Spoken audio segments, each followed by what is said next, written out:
This is John I, and I'm recording for the record what I did to work the 12 steps incorrectly and how I did not recover the first time, but the second time I believe I worked them more as they were intended to be worked originally, and I did in fact recover. This recording is about how I worked step 7 incorrectly the first time. Step 7. Humbly ask God to remove our defects. It may be shortcomings. I'm doing this from memory. It's a short step. Short sentence, very few words, simple idea, very little action. Kind of made me and other people wonder why step 6 and 7 seemed so short the first time that I worked them.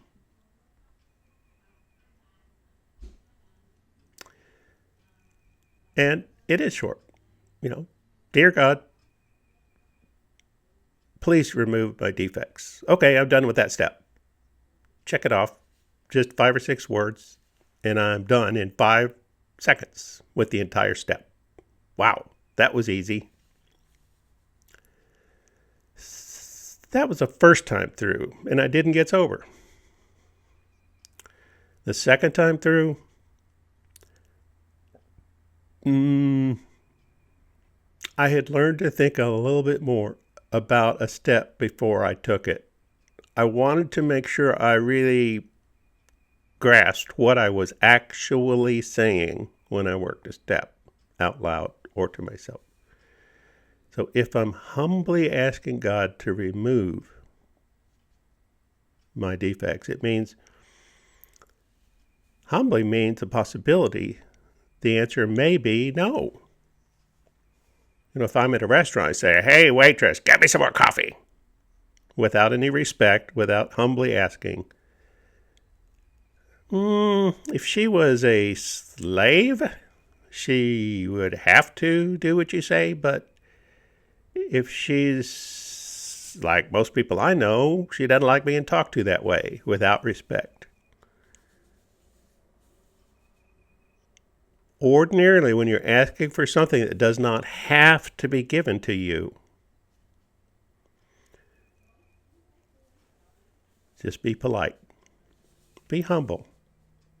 Don't be arrogant. Don't assume that everyone around you is a servant who will do what you ask just because you're asking. So when I humbly ask something, it's with the awareness. The answer may not be yes. I'm not telling God anything. I can't forcefully tell God to remove my defects of character. I don't think that would work out. Not in the way that I had been working the steps up until now, where I'm relying on a power higher than me to restore me to sanity. I don't really have a superior position here to be making demands of anybody. Can't command God to do anything under any circumstances. All I can do is ask. So, I humbly ask God to remove these defects of character. That's important at this point, the second time through, to accept that a whole lot of work that I had done in step 4 is not really work that I need to save the pieces of paper I wrote it on and put it on a shelf. What I really did at step 4 was learn how to uncover and admit and accept my defects of character, which caused my disturbances, my resentments, pain, and regrets. I don't need to keep the pages I wrote step 4 inventory on. I need to remember how I was able to find and admit the defects that had contributed in a large or small way to my disturbance. Maybe I had, out of the 4, I had been guilty of 3 of them. So I'm very specific. I was dishonest, inconsiderate, and selfish. Those are the 3 that were true in this case. So those are the 3 that I'm bringing to God when I work the step at this time. And if there was just one inventory today, one single item today, then I would humbly ask God to remove these 3 defects of character for that disturbance. I'm not asking God to make me perfect, and I'm not asking God to make a blanket removal of all my defects of character. No, I'm asking humbly, please remove my dishonesty, my inconsideration, and my selfishness. Those defects of character got me into trouble. Will you please remove them? Excuse me. So, how do I talk to someone? I say, hey, hand me that thing next to you. Hand it to me. I need it. Give it to me. Give it to me. They're going to say, what are you talking about? What thing? I wasn't specific. So I need to say, would you please hand me the salt, the napkin, and a fork? Now they know what I'm asking them to hand to me. So I humbly say, hey, if you have a moment, would you hand me the salt, the fork, and a napkin? And if they can and they feel respectful, they feel respected in the way I asked, they'll hand it to me. It's easy for them. Now, the second time I went through the way I worked, step 7, was to humbly ask my Creator to remove my defects of character. Specifically referring to the defects of character that I'm talking about today in that disturbance.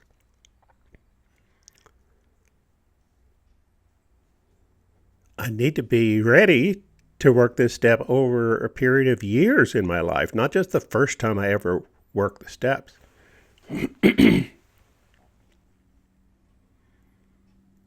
So I'll be guilty of all of those defects sooner or later, over a long period of time. Dishonesty, inconsideration, fear, and selfishness. Yeah, I'll be guilty of those things. No matter how careful I am, they slip in. They're defects. They slip in. I'm not perfect. So each time I'm going to humbly ask God, well, it happened again, God. Will you please remove this? I don't want to be dishonest. I don't want to be fearful. Now, the final thing that allowed me to stay sober, the second time I worked the steps, was getting a more accurate understanding of what the word remove meant in the 1930s when the steps were written. I thought I knew what remove means. I bet you think you know what remove means. I decided to go look at an old Webster's official dictionary, looked up the word remove. It doesn't say what I thought. It says to change the position or location of. To remove is to change the position or location of something. That's not what I thought remove meant. I would have thought remove meant, stop something from existing. The idea that came to mind to me was if I got a stain on my shirt or something, I get some stain remover, and I apply it. And if I do it correctly and I've found the right stain remover, the stain's gone. It doesn't exist anymore. That's what removed meant to me the first time I worked the steps. Permanently gone. So why does a dictionary in the same days that the 12 steps were written say that remove means to change the position of? Well, in my example, it doesn't make any sense. The stain remover doesn't change the position of the stain to a different place on the shirt. It just doesn't. The example doesn't work. So I looked more into how people talked back then, and the example they gave was, well, you might be having a dinner in the dining room, and we have finished, and the host would say, let's remove to the living room to enjoy some dessert and coffee. That's the way people talked back then. Today we would say, let's go in the living room. But back then they would say, let's remove to the living room. We're going to change our position or location. Now, when it comes to defects of character, what would it mean to change the location or position of a defect of character? Change its position? Does it mean if I lied to one person one day that God's going to change it so I lie to a different person the next day when He restores me sanity? Well, I know how my mind works. I think in extremes. I am a totally horrible person because I tell lies. And an extreme God would completely make me perfect. And from that day forward, I will be a perfect person forever. That's what I thought the first time I worked the steps. Now, everyone has a different conception of their higher power, so I'm not going to speak for yours, but for mine, I don't think it was God's ambition to make me perfect. As I understand the concept of 12-step recovery now, I have my defect removed for one day only. And even for that day, I'm not perfect. I mean, think about it. If I was perfect, I would be higher than human power if I was perfect. And I've already admitted that's beyond what I could expect in recovery. So it's not going to be permanently disappeared. I'm going to change the position or location of them.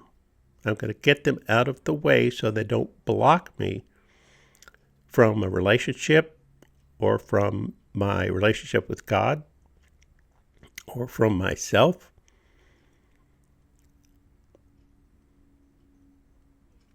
So God's going to manage my defects. I'm not. God will. He's going to change my defects to a position where they don't hurt anybody. He's going to move them, remove them. I'll still have them. So if a police officer carries a weapon and never uses it, it was a weapon the entire time that officer carried it. It was a weapon the entire time they carried it. So I will always have my defects with me. I will always have fear, selfish inconsideration, and dishonesty. But I also know God can change the position or location of those to put them in a safe place where it doesn't harm other people or myself. Just like a dangerous weapon that a policeman carries, but they put it in a holster and it's kept there without being removed unless and such time that it is God's will for the officer to do some good. So the first time I was looking to be made perfect by step 7. The second time I went back through and realized I'm only asking to be temporarily relieved of the active defect. And God will make it safer for me, and so it doesn't hurt me, doesn't hurt God, doesn't hurt another human being. Step 6, I had to be ready for this profound change. Step 7, I humbly ask God to remove my defects of character. my shortcomings. If I had skipped step 6 and just gone straight to step 7 and said, "Oh God, remove my defects of character," I would have been playing to an outdated, incorrect, inaccurate version of God that I really did not have much understanding of. It wasn't a God of my understanding. It was a God of my old prejudices and biases and just miseducation. And I would have had the education that I want God to be like a magician and magically remove every defect I have so that I become a perfect person. I could see now it's a much more complex situation, but it's a more powerful one. If God removes my dishonesty on Monday, it can come back Tuesday if I let it. The higher power will remove my defect if I humbly ask him to, and if, as in step 6, I'm ready to have God remove my defects of character. Only then can I be free of them, and only if I understand it is a temporary removal.